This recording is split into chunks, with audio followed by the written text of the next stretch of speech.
ঢাকা ভাঙা এক্সপ্রেসওয়ের মাদারীপুরের দত্তপাড়ায় দাঁড়িয়ে আছে চকচকে পরিচ্ছন্ন 3তলা একটি ভবন। বাইরে থেকে দেখলে মনে হবে একটি সচল ও আধুনিক চিকিৎসা কেন্দ্র। তবে বাস্তবতা ভিন্ন।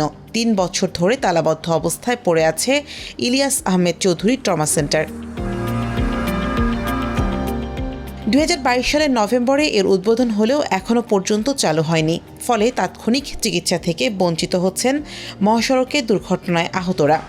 এতে দূরবর্তী উপজেলা স্বাস্থ্য কমপ্লেক্স বা ঢাকায় কোনো হাসপাতালে নেয়ার পথে মৃত্যু হচ্ছে অনেকের। আমাদের বাড়ির পাশেই রোড, অ্যাক্সিডেন্ট হলে দেখা গেছে যে আমরা বাড়িতে নিয়ে যাই, না হলে ফরিদপুর নাহলে ঢাকা, ততক্ষণ দেখা গেছে যাইতে যাইতে রুগী মারা যায়।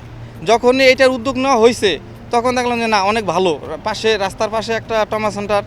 এখন দেখি যে এটা রানিংও হইতেছে না, বিল্ডিং মানে রেখে দিয়েছে। ট্রমা সেন্টারটা উদ্বোধন করছিল, কিন্তু এখন দেখি যে না, কোনো কার্যকারিতা হচ্ছে না। ঠিক আছে, আমরা রোগী নিয়ে ফরিদপুর দৌড়াই, পাত্র দৌড়াই বা শিবচর দৌড়াই। এদিকে নিরাপত্তা কর্মী না থাকায় ট্রমা সেন্টারের ভেতরে থাকা বৈদ্যুতিক যন্ত্রপাতি, স্যানিটারি সামগ্রী সহ মূল্যবান মালামাল চুরি হয়ে গেছে।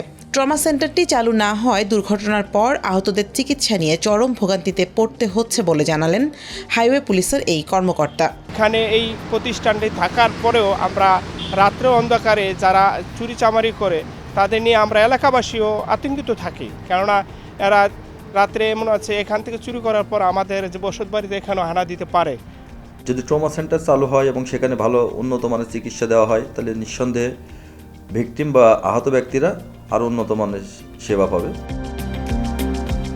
প্রায় 11,96,00,000 টাকা ব্যয়ে নির্মিত এই ট্রমা সেন্টারটিতে 2 জন আবাসিক মেডিকেল অফিসার সহ 14 জন চিকিৎসক, 10 জন সেবিকা, ওষুধ সরবরাহকারী, টেকনিশিয়ান সহ মোট 34 জন জনবল থাকার কথা।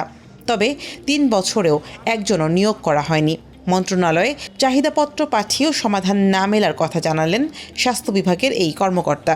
যেহেতু হাইওয়ে, ওইখানে যে কোনো মুহূর্তে গাড়ি অ্যাক্সিডেন্ট হতেই পারে, যে সুতরাং গাড়ি অ্যাক্সিডেন্ট হলে দূরত্ব স্বাস্থ্যসেবা যাতে নিশ্চিত হতে পারে তার জন্য কিন্তু ট্রমা সেন্টার।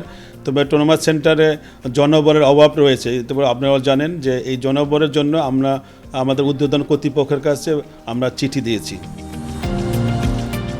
ইলিয়াস আহমেদ চৌধুরীর ট্রমা সেন্টারটি 2022 সালের নভেম্বরে উদ্বোধন করেন তৎকালীন স্বাস্থ্যমন্ত্রী জাহিদ মালেক, কিন্তু উদ্বোধনের পর আর কোনোদিন খোলা হয়নি এই কেন্দ্রটি।